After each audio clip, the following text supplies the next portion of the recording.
62% of people earning over $300,000 a year are struggling with credit card debt, not people making 50 grand, not middle-class families trying to get by. We're talking about individuals pulling in $250,000 or more annually who can't figure out where their money goes. That's not a math problem. That's a psychology problem. There's this term that got coined back in 2003 called Henry. High earners, not rich yet. Sounds almost aspirational until you realize what it actually describes. People making between $100,000 and $500,000 a year who have basically nothing saved. They look successful from the outside, right job title, right neighborhood, right car in the driveway. But financially, they're operating on a treadmill that never stops, and the speed just keeps increasing. A Goldman Sachs report found that 41% of workers earning between $300,000 and $500,000 say they're living paycheck to paycheck. 40% of those making over $500,000 say the same thing. When you're pulling in $500,000 annually and still stressed about money, something has fundamentally broken in how you relate to your income. What's happening isn't complicated on paper. Income goes up, spending goes up, and somehow the gap between the two never actually widens. Financial planners hear the same phrase repeatedly from high-income families. We make good money. We just don't know where it all goes. And that sentence reveals everything about the trap these people are caught in.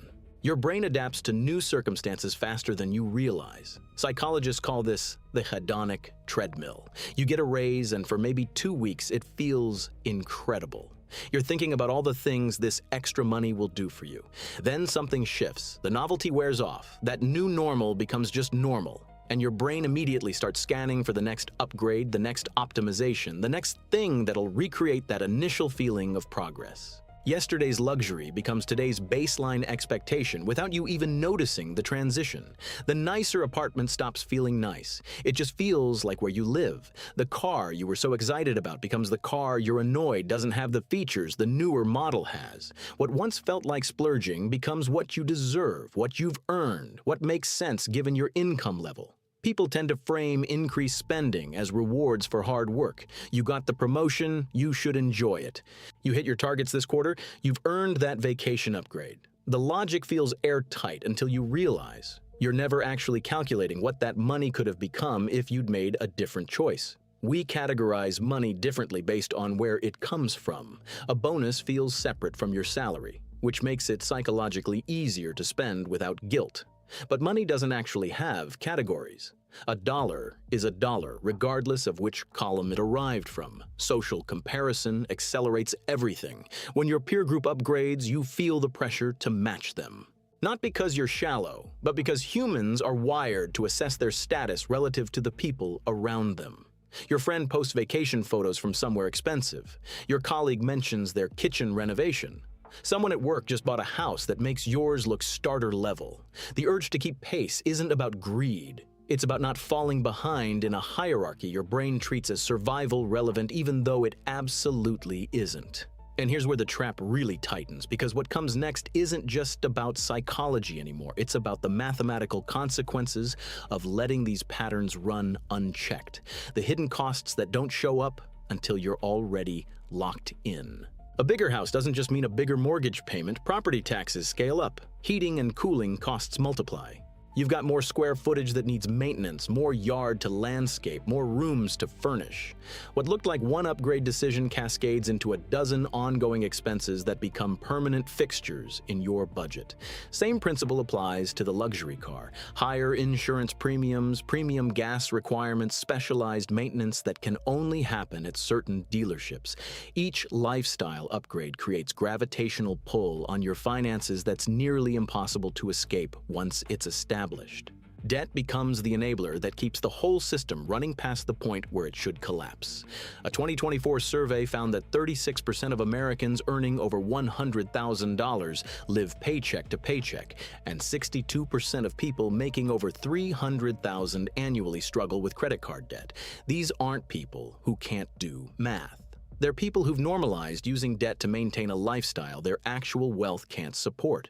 The credit card becomes the bridge between what they earn and what they spend, and as long as minimum payments get made, the illusion holds.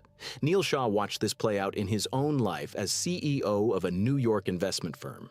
The right watch, the correct suit, $1,000 shoes. He moved from analyst to hedge fund partner by 27, led his own firm with 20 million in assets by 31, income soaring, lifestyle matching it step for step.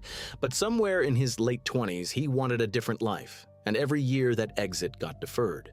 Golden handcuffs, he called it, forced into expensive choices, not because he cared about them, but because the environment demanded it. Looking out his office window one Friday afternoon, counting speedboats in the parking lot that people towed to work before weekend trips, he realized he'd been caught in the same cycle everyone around him was running.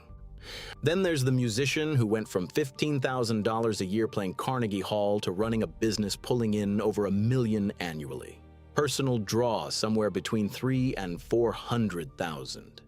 She thought that back when she was broke, having what she has now in the bank would mean she'd made it. Except she doesn't feel that way. More money anxiety now than in her 20s. She knows she's on a hamster wheel with her business, loves what she does, but can't stop running. Status anxiety fuels the whole machine. Research shows economic inequality increases spending on conspicuous consumption. More unequal societies see greater interest in luxury brands and visible status symbols. People make purchases not because they want the item, but because they feel they must to maintain their position in social hierarchies. Self-worth gets tangled up with what you own, how you're perceived, whether you measure up. Lower financial self-esteem correlates directly with buying items that have visible logos, broadcasting your supposed success to anyone watching. What's actually happening is people are working harder to maintain an image rather than building actual security. The genuinely wealthy track expenses, whether they're making $50,000 or $5 million. They look for deals, avoid lifestyle inflation, understand that wealth isn't about earnings, but about what you keep and grow. Someone might increase income by 10 times, but increase spending by 11 times, looking richer while becoming poorer. Real wealth means upgrading life slightly while investing the majority of any income increase, moving from income-heavy to asset-rich instead of staying trapped in the performance of prosperity. That shift requires recognizing the trap exists in the first place, which most people never do until they're decades deep into a pattern that's nearly impossible to reverse. The way out isn't complicated, but it requires doing something that feels completely backward. Save 50% of your next raise before your brain has time to imagine what that money could buy.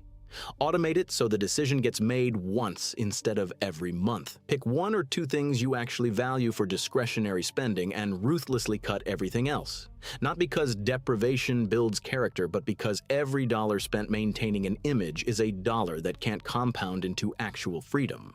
Your budget should reflect what matters to you, not what impresses people who aren't even paying attention. The coworker who noticed your car upgrade has already forgotten about it. The friend who saw your vacation photos moved on 30 seconds later. But the financial decisions you made to create those moments stick around for years, sometimes decades, quietly determining whether you're building wealth or just performing it.